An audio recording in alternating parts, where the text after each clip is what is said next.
राजगढ़ में किसान महापंचायत में मंत्री गरजते नजर आएंगे, नाराज नजर आएंगे। मंत्री नारायण सिंह पवार ने इस्तीफे की धमकी दे दी है। चाहे कोई आ जाए, किसानों की जमीन नहीं जाएगी। कितनी ही बड़ा उद्योगपति हो, प्लांट कहीं और लगाएं, पहले इस्तीफा दूंगा फिर बात होगी, ये मंत्री पवार कह रहे हैं। ब्यावरा के माकपुरा में किसानों की महापंचायत लगी हुई थी। महापंचायत में मंत्री जी पहुंचे थे, 50 से ज्यादा गांव के किसान पहुंचे हुए थे।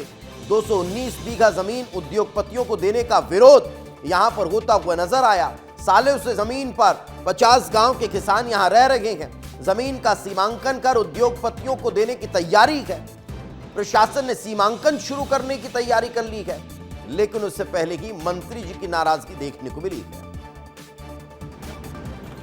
कितना ही बड़ा वो आ जाए, भले उद्योगपति कोई भी जाए, मुख्यमंत्री आएंगे तो मैं खड़ा रहूंगा।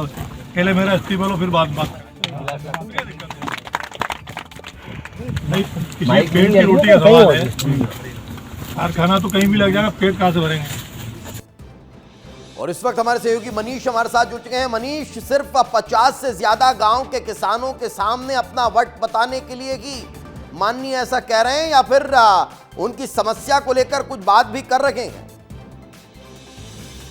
देखिए दीपेश जी, बात करते हैं राजगढ़ जिले के ब्यावरा के बागपुरा गांव। तो बागपुरा गांव जो है ब्यावरा 30 किलोमीटर दूर है, जहां पर किसानों के पास सालों से एक जमीन थी जो दलित वर्ग की थी, लेकिन इस पे कब्जा जो है 50 से अधिक गाँव के किसानों का था। इसी जमीन को लेकर कांग्रेस और बीजेपी किसानों के समर्थन में सामने आ रही है। थोड़े दिन पहले की अगर बात करें तो कांग्रेस के जो नेता हैं चंद्र सिंह सोंदिया, जो जिला पंचायत अध्यक्ष हैं, वो पहुंचे थे इसी गांव में। किसानों ने जब उनको अपनी समस्या बताई थी तो चंद्र सिंह सोंदिया ने साफ फोन पर जो दिलीप बिल्डकॉन है, उनकी कंपनी के जो कर्मचारी, उनको पास फोन लगाया था और उनसे कहा था कि अगर किसानों को परेशान किया तो उल्टा लटका दूंगा। उन्होंने ये भी कहा था कि मैं किसानों की महापंचायत बुलाने वाला हूँ। कल वो उसी गांव में बागपुरा में किसानों की महापंचायत बुलाई थी उन्होंने, उसी में किसान इकट्ठा हो रहे थे। लेकिन चंद्र सिंह सोंदिया से पहले यहाँ पर भाजपा के जो मंत्री हैं नारायण सिंह पवार, वो खुद वहां पर पहुंच गए और उन्होंने किसानों को आश्वासन दिया कि मैं आपके साथ खड़ा हूँ, आप दीवार की तरह खड़े हो जाइए।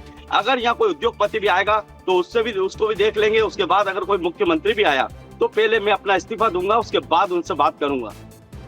नहीं, बिल्कुल, लेकिन मनीष, सवाल ये खड़ा होता है कि भाई प्रक्रिया तो चल रही है, काम तो हो रहा है, मंत्री जी ने सिर्फ वहां वाहवाही लूटने के लिए कह दिया, या फिर कहीं प्रशासनिक अमले से कोई बात भी कर रहे हैं कि साहब ये किसानों की जमीन गए, किसानों की परेशानियां गए, इसको हल करिए, इसका समाधान करिए। इस पर कोई अमल हो पा रहा है या नहीं हो पा रहा है?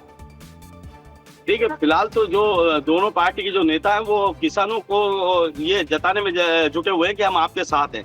पहले जिस प्रकार से कांग्रेस नेता आए थे उस प्रकार से अब नारायण सिंह पवार उनके साथ खड़े हो गए। लेकिन अभी तक इसमें अधिकारियों से किसी प्रकार की कोई बात नहीं की गई है, बल्कि किसान खुद इसमें अभी अड़े हुए हैं कि वो जमीन किसी भी कीमत पर नहीं देंगे। अगर बताएं तो मामला ये है कि किसान दलित समाज के जो लोग हैं उनको जमीन दी गई थी, लेकिन वो जमीन छोड़कर चले गए थे। सालों से 50 गांव के किसानों का इस जमीन पे कब्जा था। बिल्कुल। कुछ समय पहले यहाँ पर जो दिलीप बिल्डकॉन की कंपनी है वो यहाँ पर बायोगैस प्लांट लगाने वाली थी। यहाँ पर जो घास से जो गैस बनती है उसी प्लांट को लगाने के लिए वो जमीन अधिग्रहण कर रही थी। उसी जमीन को देने के लिए किसान अड़ गए कि हम जमीन नहीं देंगे, चाहे भले कुछ भी हो जाए। बिल्कुल, तो किसानों की नाराजगी जो है वो कहीं ना कहीं देखने को मिल रही है, लेकिन किसानों की नाराजगी से ज्यादा चर्चा मंत्री जी के उस बयान की हो रही है जिसमें वो इस्तीफे की पेशकश कर रखे हैं। क्योंकि अमूमन देखने को मिलता है कि विधायक तो लंबी लंबी लाइनों में लग जाते हैं अपना बायोडाटा लेकर कि साहब मंत्री बना दो, लेकिन मंत्री जी अगर इस्तीफे की बात कर रखे हैं तो बहुत बड़ा कहीं ना कहीं मामला है किसानों की नाराजगी का। फिलहाल बहुत बहुत शुक्रिया हमारे साथ चर्चा में जुड़ने के लिए, इस महत्वपूर्ण विषय पर जानकारी देने के लिए। लेकिन मंत्री जी ने क्या कहा था वो एक बार फिर सुनना चाहिए, क्योंकि जिस तरह से मंत्री जी इस्तीफे की पेशकश कर रखे हैं वो बहुत खास हो जाता है। चलिए आपको सुनाते हैं। कितना ही बड़ा वो आ जाए, भले उद्योगपति कोई भी जाए, मुख्यमंत्री आएंगे तो मैं खड़ा रहूंगा। पहले मेरा इस्तीफा लो फिर बात नहीं। किसी पेट की रोटी का सवाल है, कारखाना तो कहीं भी लग जाएगा, पेट कहाँ से भरेंगे।